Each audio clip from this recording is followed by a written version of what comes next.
You just get friendly with his daughter and kidnap her. Then you have to deal with us. You've got the right idea. Let's get on with it.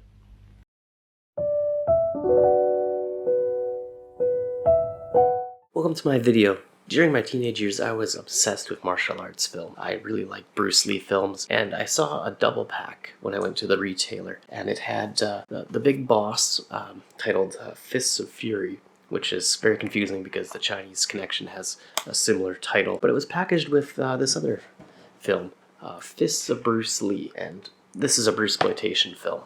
After Bruce Lee's untimely passing, many opportunists attempted to cash in on his name by casting lookalikes and having similar film titles. And as abhorrent and morally bankrupt I believe this is, it's become a genre that has a few interesting titles, and I never have seen this one talked about by anyone else, so it seemed like a film that I just discovered in the discount bin, and I wanted to discuss it as I think it's actually got some interesting characters, and it's funny in its own right.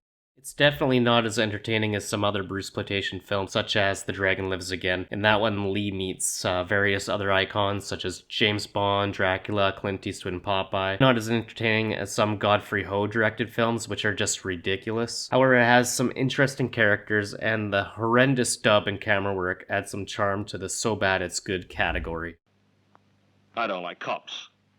It makes me very nervous, whether they are uniform or not. Now, this film not only trods on Bruce Lee's name, but you'll also be treated to music from James Bond's GoldenEye.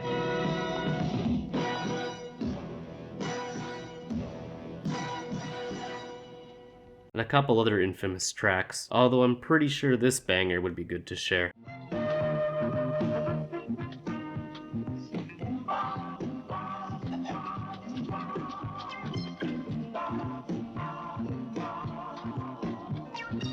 I have no idea where this music's from originally, if anything, but it really reminds me of the Star Wars Cantina outlandishness. In fact, Bruce Lee in this film is pretty much Ben Kenobi at the Star Wars Cantina. Not me. Someone else is looking for you. I've seen this film multiple times, and while I get the gist of it, much of it defies logic, and it is so convoluted that it's best not to think too deeply into it. Bruce Lee is playing Bruce Lee, an undercover agent infiltrating a criminal organization and seducing the crime boss's daughter. Whether you like it or not, young lady, please open the door to your bedroom. What did you say? He's a surveillance tech expert, but this place already has such an extensive security system. I mean, surrounding the house is a yard filled with rakes and other booby traps. Certainly that would keep intruders at bay. There's also another criminal organization that wants to kidnap the boss's daughter for ransom to obtain some sort of nameless. No one watches this for the plot, honestly. It's for the action. What are you gonna do to me? Fight me? These action scenes aren't horrid, but there's so many cuts, it can get a bit disorienting and it breaks the rhythm of the scene. In fact, all the camera work is atrocious. Are you in trouble? Not quite. If you're not in trouble, then why do you accept my invitation? I wouldn't have gotten into your car if you didn't have invited me. You think you're smart. Am I right? The camera is the antagonist throughout the film. It cuts off people's faces and scooches over to get the characters in frame. What's the deal here? Was it filmed and cut from a different aspect ratio? Was the camera operator that inept? I never know that this expert also know martial art. Who taught you? God's gift. God's gift? Are you serious? It's a simple story. My father was a Shaolin expert, and when I was in my mother's womb, I was already a fighter.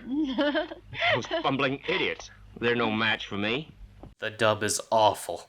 But if it was done adequately, this film would have lost some entertainment value. While the dub is ridiculous, the characters are often outrageous. Let's talk about a few of my favorites. But remember, just leave my daughter alone. When the job is done, you'll leave right away. Huh? Have you met my daughter? I have.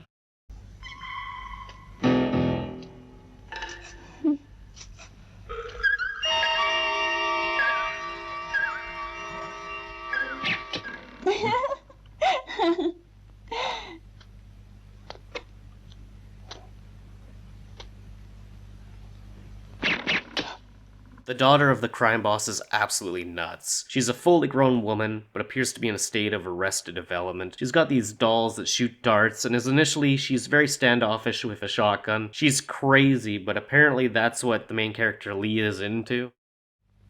I really appreciate that you still thought of me, even in time of trouble. When you're in trouble, one always has to remain cool.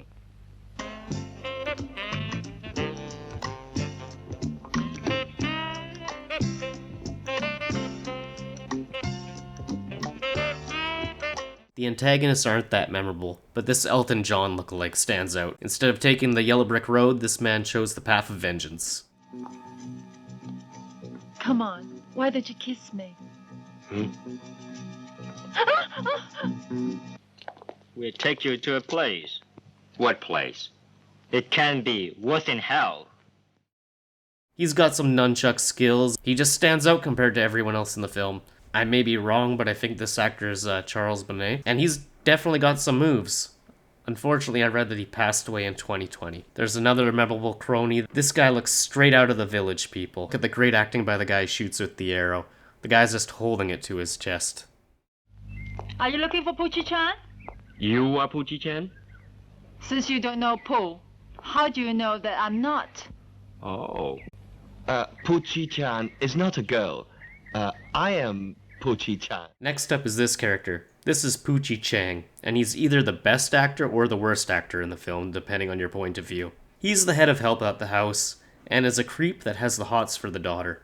His mannerisms of patting his face with the handkerchief is so obsessive, it's like a nervous tic. He's just extremely memorable. He's overacting and he steals every scene he's in, continually patting his face. I don't think I managed to even capture how many times he patted his face in the film, so I couldn't get an accurate count on it, but I'll insert as much as I can here just for laughs. Poochie Chan family. And of course, he doesn't listen. Yes, of course. He's the director. I'll show it. She wouldn't let me check it. She...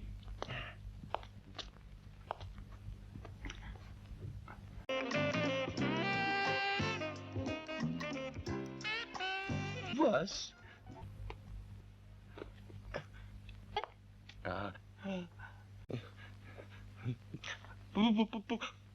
Poochie Chan!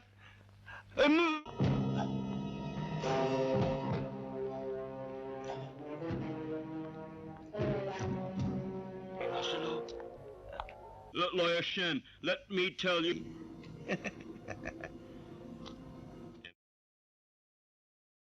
The most entertainment I got out of this film was just the bad dubbing. There's so many weird mannerisms in the dub. I'm not sure if it's an accurate translation of what's going on, but it's hilarious at times. I don't like sunlight, and I don't like you. I'm gonna go ahead and spoil some of this film, and I don't think anyone's gonna care. But there's this antagonist that has a few run-ins with Bruce Lee, and at the end of the film, there's a surprise twist. It turns out he's a cop. He's an undercover cop, so he's also a cop, just like Bruce Lee is an undercover cop. So they start fighting, and then they turn it around on one of the big crime bosses and put the cuffs on him. It's just ridiculous.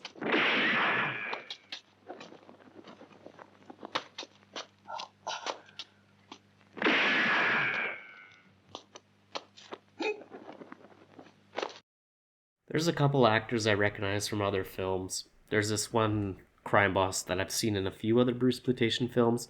I'm not sure of his name. I think he might have been in a Bruce Lee film as well. We're here. How's his liver? Liver? Liver? Much better. Better.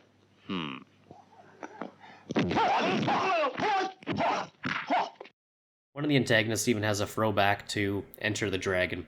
The antagonist in Enter the Dragon had a fake hand that he later put a claw on. This one This antagonist also has a fake hand, but it's crazy. It's got like it comes off on a chain and he can swing it around. I do think this Bruce Lee is a decent martial artist in his own right. Unfortunately, he's known for being in these Bruceploitation films, and they're often low budget. Some of the fight scenes at night are extremely hard to tell what's going on, because not only is it dark and there's constant cuts, but there's another crime syndicate, and they're fighting each other, and it's hard to tell sometimes on whose side, because you have the two crime syndicates, and you also have Bruce Lee involved as well. And the choreography is just passable. It's not as good as a Shaw Brothers film, and I don't think it's really meant to be. They're just meant to turn a quick buck. But I do find this whole genre of Bruceploitation films quite interesting, because I just imagine something like this occurring in today's age, and it being holograms, for instance, at concerts, or deep fake actors. Can you imagine a deep fake Bruce Lee? It's the same kind of thing. They got these lookalikes and they try to imitate his mannerisms, but none of them are him. But these are interesting films in their own right.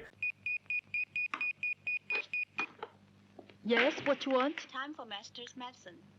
So there you have it. There's really not much else to talk about with this film. The action scenes are just passable. It's a Bruceploitation film. It's just made to capitalize on Bruce Lee's name and turn a profit. However, if you've seen other Bruceploitation films and you haven't seen this one, then I would check it out. As always, if you enjoyed this film, please click the like button. Also, please click the subscribe button if you wish to see more videos like these. And feel free to discuss in the comments section. And what's your favorite Bruceploitation film? Do you avoid them all like the plague because of how morally bankrupt they are? Or do you appreciate one or two of them? Please let me know. If you have some other ridiculous martial arts dubs that I should probably check out, let me know of those too, because I do enjoy sometimes these films do appreciate these films that have such bad dubbing that they can be quite entertaining at times. So until next time, take care of yourselves, and I'll see you in the next video.